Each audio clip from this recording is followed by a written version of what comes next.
Bangladesh Bharat match মানেই রক্তে আগুন লাগে, টইটম্বুর উত্তেজনায় শিহরণ জাগে। এবারে সেই ম্যাচ হবে হামজার ঘরে।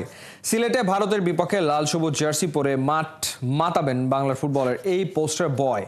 ঢাকা, সিলেট, চট্টগ্রাম, হামজা জ্বরে ভুগবে দেশের ফুটবল, এমনই পরিকল্পনায় Bangladesh football federation. 10 June AFC Asian cup বাছাই পর্বে হোমে জাতীয় স্টেডিয়ামে সিঙ্গাপুরের ম্যাচ খেলবে বাংলাদেশ। তারপর 9 অক্টোবর বাংলাদেশ হংকংয়ের মধ্যকার ম্যাচ চট্টগ্রামে আয়োজনের উদ্যোগ নিয়েছে ফেডারেশন।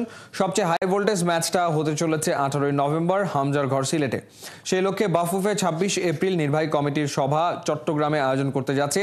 সেই ম্যাচ আয়োজন করতে সিলেট জেলা স্টেডিয়ামকে প্রস্তুত করতে আদা জল খেয়ে নেমেছে বাফুফে কর্তারা। তবে সিলেট ও চট্টগ্রাম ভেন্যুকে সবার আগে পেতে হবে অনুমোদন। ম্যাচের আগে এই দুই ভেন্যু পরিদর্শন করতে আসবেন এএফসির কর্তারা।